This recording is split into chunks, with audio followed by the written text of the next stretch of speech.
بسم اللہ الرحمن الرحیم قال النبی صلی اللہ علیہ وسلم لا تدخل الملائکۃ بیتا فیہ کلب او تصاویر او کما قال صلی اللہ علیہ وسلم۔ محترم حضرات، کیا ہمارے لیے گھروں میں، مکانوں میں، دکانوں میں یا کسی اور مقام پر کسی جانور کی تصویر، کسی جاندار کی تصویر رکھنا کیا ہمارے لیے جائز ہے؟ کیا ہم رکھ سکتے ہیں؟ اللہ کے حبیب صلی اللہ علیہ وسلم نے فرمایا لا تدخل الملائکۃ بیتا فیہ کلب او تصاویر۔ اللہ رب العالمین کے رحمت کے فرشتے اس گھر میں داخل نہیں ہوتے جس گھر میں کتا اور تصویر ہو۔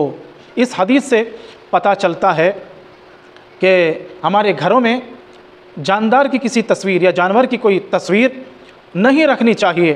کیوں؟ اس لیے کہ اس میں رحمت کے فرشتے پھر داخل نہیں ہوتے۔ فرمان کس کا؟ نبی محمد الرسول اللہ صلی اللہ علیہ وسلم کا۔ اس حدیث پر صحابہ کا اتنا زبردست عمل، ایسے بھی صحابہ کرام رضوان اللہ تعالیٰ علیہم اجمعین اللہ کے حبیب صلی اللہ علیہ وسلم کی زبان سے نکلی ہوئی ہر بات کو اپنے دل میں رچاتے بساتے، چاہے صحابہ کی جان نکل جاتی یا کوئی چیز یا کسی چیز کی تکلیف انہیں محسوس ہوتی، پھر بھی وہ آپ کے حکم کو ماننے کے لیے اپنی جان تک قربان کرنے کے لیے تیار ہو جاتے۔ صحابہ کرام رضوان اللہ تعالیٰ علیہم اجمعین میں ایک جلیل القدر صحابی حضرت عمر رضی اللہ تعالیٰ عنہ کو کسی شخص نے انہیں اپنے گھر پر دعوت پر بلایا۔ عمر رضی اللہ تعالیٰ عنہ ناشتہ کرنے کے لیے اس کے گھر پہنچے تو جو ہی گھر میں داخل ہوئے تو ان کو ایک تصویر نظر آئی۔ حضرت عمر رضی اللہ تعالیٰ عنہ نے فرمایا کہ مجھے آپ کے گھر میں ناشتہ کرنے کی ضرورت نہیں ہے، ایسے ناشتے کی مجھے ضرورت نہیں ہے، میں ناشتہ نہیں کر سکتا، کیونکہ جس گھر میں اللہ کے حبیب صلی اللہ علیہ وسلم کی نافرمانی کی جا رہی ہو، ان کی باتوں کو ٹھکرایا جا رہا ہو، ایسے گھر میں مجھے ناشتے کی ضرورت نہیں ہے۔ فوراً اس گھر سے آپ نکل کر باہر آ گئے اور فرمایا میں اس گھر میں ناشتہ نہیں کر سکتا۔ آگے صرف یہی نہیں بلکہ جس گھر میں تصویر ہو اور کوئی جانور وغیرہ کی تصویر ہو تو اس گھر میں رحمت کے فرشتے داخل نہیں ہوتے۔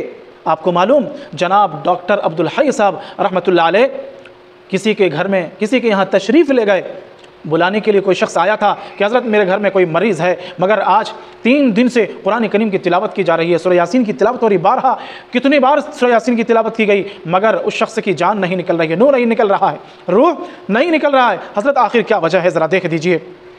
ڈاکٹر عبدالحی صاحب رحمۃ اللہ علیہ اس گھر میں پہنچے تو دیکھا کہ اس گھر میں لیاقت علی خان کی تصویر لگی ہوئی ہے، تو حضرت نے فرمایا کہ اس تصویر کو اسی وقت اس گھر سے ہٹا دو۔ تو جیسے ہی ان کے کہنے پر تصویر ہٹائی گئی فوراً اس شخص کا روح نکل گیا۔ اس لیے میرے محترم بزرگ اور دوستو، ہمارے دیندار گھرانوں میں بھی تصویر گھر میں دروازے کے سامنے گھر کے اندر تصویر رکھی ہوئی ہے، جانوروں کی تصویر بنی ہوئی ہے، اور لوگ دیندار طبقے سے تعلق رکھتے ہیں، نمازی ہیں، تسبیح تحلیل والے ہیں، پھر بھی ان چیزوں کو، گناہ کی چیزوں کو ہم چھوڑنے کے لیے تیار نہیں ہیں۔ تو ہمیں کیا سمجھ میں آیا؟ اللہ کی کلب او تصاویر، جس گھر میں تصویر ہو اور جس گھر میں کوئی جانور کی تصویر یعنی کتا ہو یا جانور کی کوئی تصویر ہو تو اس گھر میں رحمت کے فرشتے داخل نہیں ہوتے۔ تو ہمارے لیے ضروری ہے کہ ہم اپنے گھر میں جاندار شے کی کوئی تصویر نہیں رکھیں گے، اور کتے کو اپنے گھر میں ہمیں نہیں رکھنا ہے۔ اگر رکھنا ہے تو رحمت کے فرشتے کو ہم نے اپنے گھر سے نکال دیا تو رحمت کے فرشتے تب تک آپ کے گھر میں داخل نہیں ہوں گے آپ کے گھر میں جب کتا اور کوئی تصویر جاندار ہوگی۔